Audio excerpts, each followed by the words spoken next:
60% literacy rate रखने वाले देश में कविता का इतना इम्पोर्टेंस, नज़म और शायरी का इतना इम्पोर्टेंस होना अजीब लगे।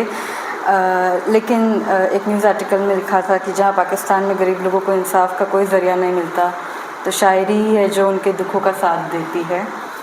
अनपढ़ होने के बावजूद पाकिस्तान के लोग अहमद फराज जैसे शायरों की विरासत के वारिस हैं। फराज का असली नाम सैयद अहमद शाह था और उनका जन्म 14 जनवरी 1931 में हुआ था। उनका जन्म पाकिस्तान के नौशेरा शहर में हुआ था और वो पाकिस्तान के मशहूर उर्दू शायर, स्क्रिप्ट राइटर थे और वो सैयद वंशज फैमिली को बिलोंग करते थे, यानी कि हज़रत मोहम्मद के वंशज थे। और जो उनकी टीचिंग्स थी वो उनकी पोएट्री, शायरी, नज़म में भी आती थी। टॉलरेंस की वैल्यू, प्यार की वैल्यू वो उनकी शायरी में भी लिख के आती थी। जैसे कि एक बात है, रहम ईमान का हिस्सा है और जो रहम नहीं रखता उसमें ईमान नहीं। इस बात को फराज बखूबी समझते थे और उनका मानना था कि शायर गम को खूबसूरत और यादगार बना सकता है। तो जैसा उन्होंने कहा है, ज़हर भी दवा बन जाती है जब शायर के होठ को छूती है। तो हम इसके बाद फराज के जीवन से जुड़े उनकी स्कूलिंग, इनिशियल एजुकेशन और आखिर उन्होंने लिखना शुरू क्यों किया वो जानेंगे। बट जैसे मैंने बताया, फराज का जन्म नौशेरे शहर में हुआ था और उनके पूर्वज 16वीं सदी के सूफ़ी संत अली अब्दुल्ला शाह की दरगाह भी है, जिन्हें हाजी बहादुर के नाम से जाना जाता था।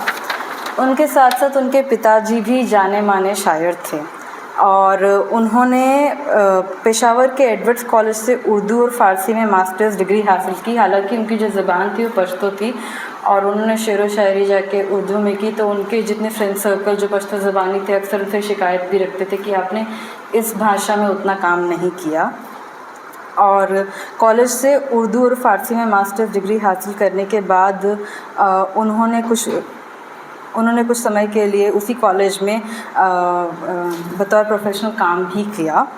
अगर बात करें उर्दू में शेर व शायरी लिखने की शुरुआत कैसे हुई, तो बचपन की बात है। वो 9वीं कक्षा में थे और उनके पिताजी, ईद का समय था, उनके पिताजी उनके बड़े भाई के लिए सूट लेके आए थे, सूट कमीज़, और उनके लिए जो कपड़ा लेके आए थे खैर उनको उतना पसंद नहीं आया। तो उस वक्त उन्होंने अपने भाई का सूट देखा और अपने कपड़े को देखा, थोड़ा उनके मन में कंपैरिजन का भाव आया।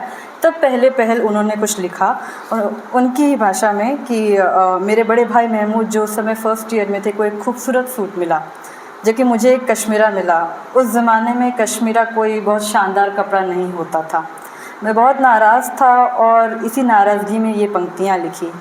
जब के सब के वास्ते लाए हैं कपड़े साले से, लाए हैं मेरे लिए कैदी का कंबल जेल से। मतलब सिंपल भाषा में कि उनको सबको खूबसूरत कपड़े मिल गए और उन्हें लगा कि उन्हें जो मिला वो उतना बेहतरीन नहीं है, तो उन्हें पसंद नहीं आया। तो ये पहला सिलसिला रचने का वहाँ से शुरू हुआ। हालांकि इसके बाद जब वो 10वीं कक्षा में, तो उनकी कज़न भी उनके साथ थी और वो एक इंटरव्यू में बोलते भी हैं कि मेरा मिजाज तो हमेशा से आशिकाना ही रहा है। और उनकी जो कज़न थी वो उर्दू शायरी में बहुत अच्छी थी, उनको बहुत सारी शायरी, शेर, ज़बान याद रहती थी। तो उन्होंने उनको चैलेंज किया कि हम गेम खेलते बेतबाजी का, मैं शेर पढ़ूंगी फिर तुम पढ़ना। पर इन्हें तो आती नहीं थी कोई शेर, इन्हें याद नहीं था अहमद फराज को।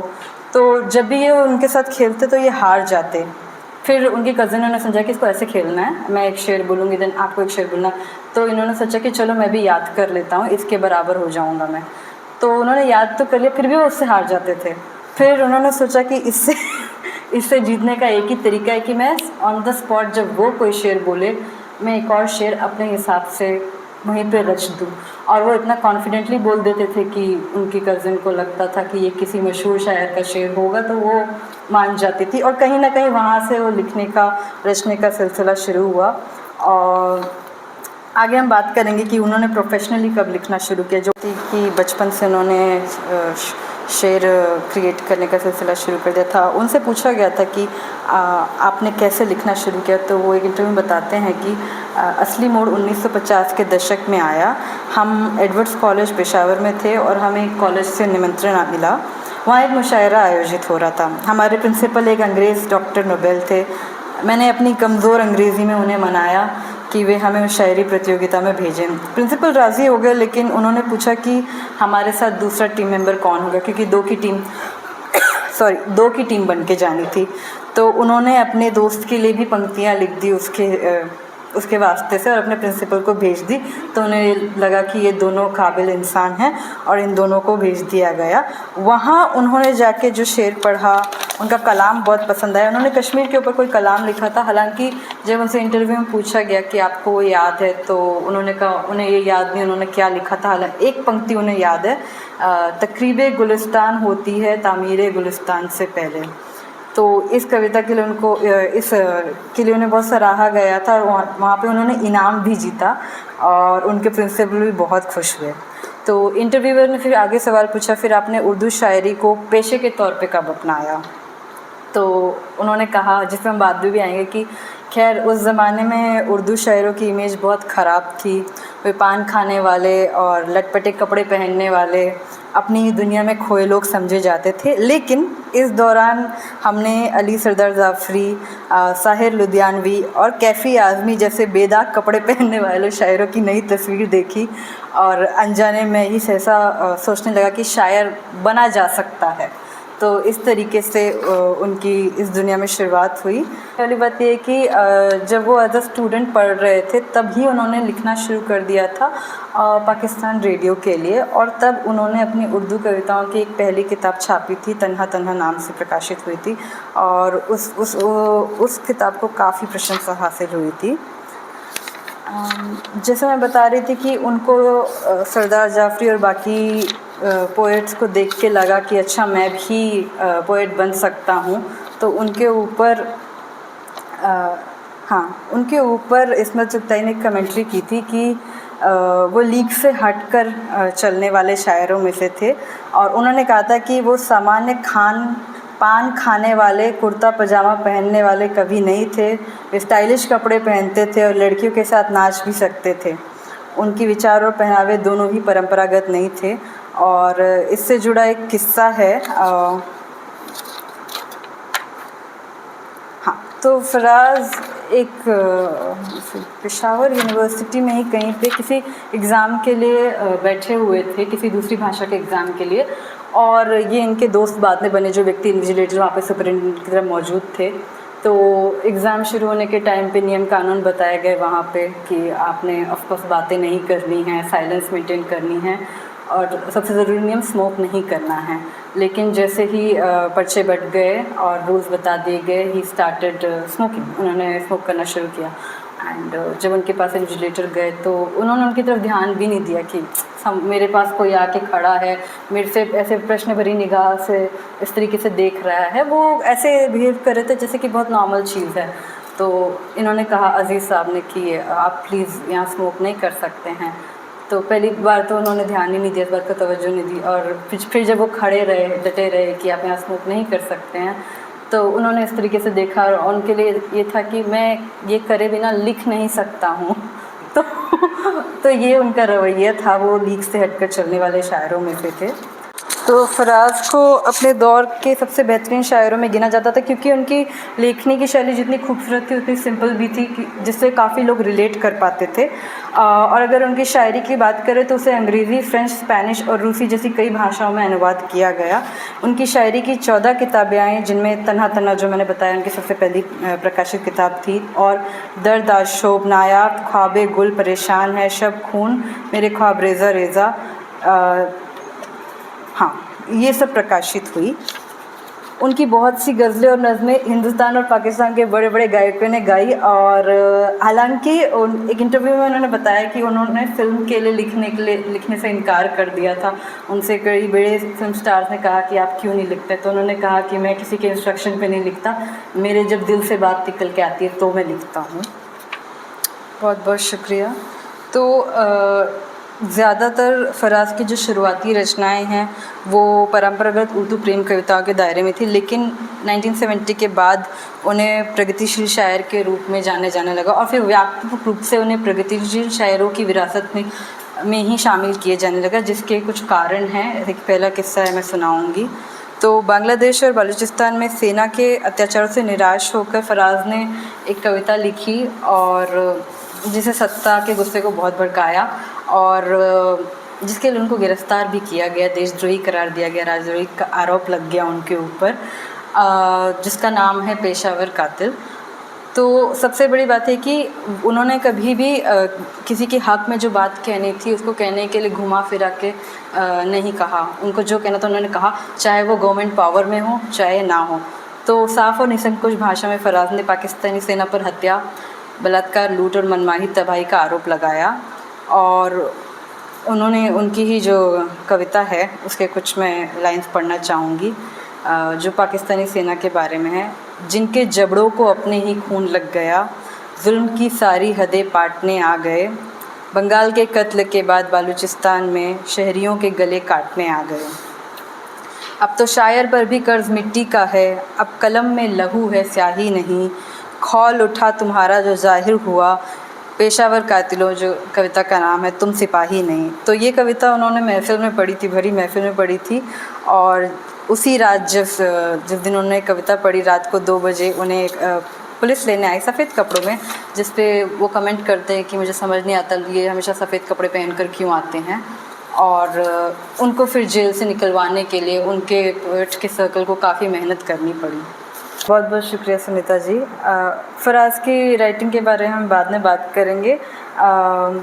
फराज भारत पाकिस्तान दोस्ती के भी बड़े समर्थक थे।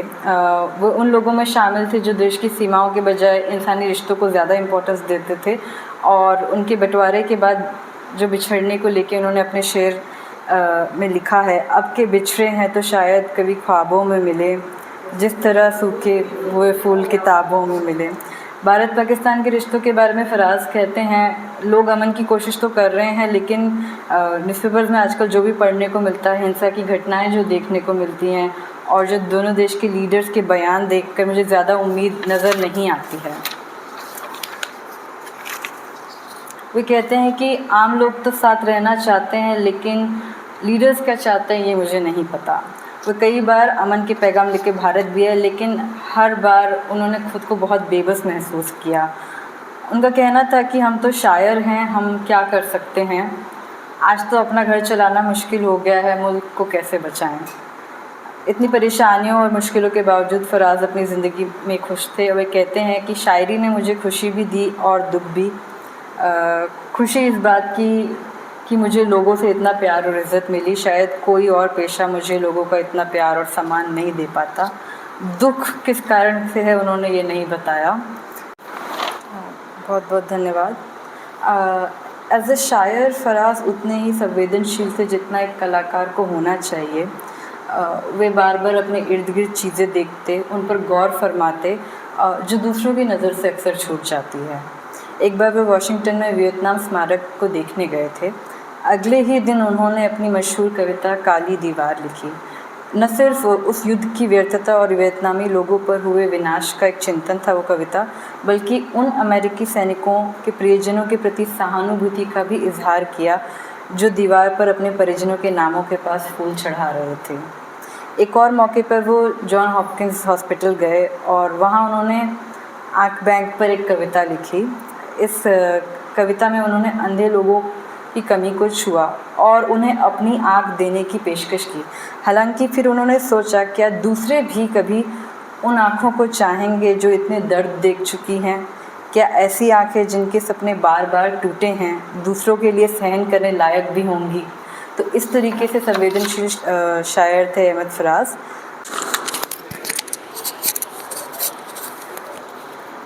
जैसे कि हमने पहले भी जिक्र किया कि फराज आम लोगों के हक़ में लिखते थे। वे आवाम के शायर थे और उनको उनके काम के लिए पाकिस्तान की तरफ से बहुत अवार्ड्स मिले। लेकिन एक ऐसा वाक़या हुआ 2006 में जब उनको एक हाईएस्ट सिविलियन अवार्ड मिला और उन्हें लगा कि अब मुझे ये लौटा देना चाहिए, क्योंकि जो प्रेजेंट गवर्नमेंट है वो लोगों पर ब्रुटैलिटी कर रही है। तो उसके एज अ प्रोटेस्ट करने के तरीके में उन्होंने अवार्ड लौटाया। उन्होंने कहा कि मैंने अपने पूरे साहित्यिक जीवन में लोगों की सेवा की है अब मुझे जो पुरस्कार था हिलाल इम्तियाज़ अपने पास रखने में बहुत गिल्टी फ़ील हो रहा है, क्योंकि इस टाइम पे पाकिस्तान के लोगों के जो ह्यूमन राइट्स हैं उनके साथ खेला जा रहा है। उन्होंने कहा कि बलूचिस्तान और वज़ीरिस्तान में जो मिलिट्री की जो कार्रवाई हो रही है इसका मैं विरोध करते हुए पुरस्कार लौटा दे रहा हूँ। हालांकि वो मानते थे कि वो पुरस्कार बहुत अहम था उनके लिए, बड़ा सम्मान था, लेकिन आज के दिन वो पुरस्कार मेरे लिए कलंक के बराबर बन गया है, तो इसके चलते उन्होंने इस पुरस्कार को लौटा दिया।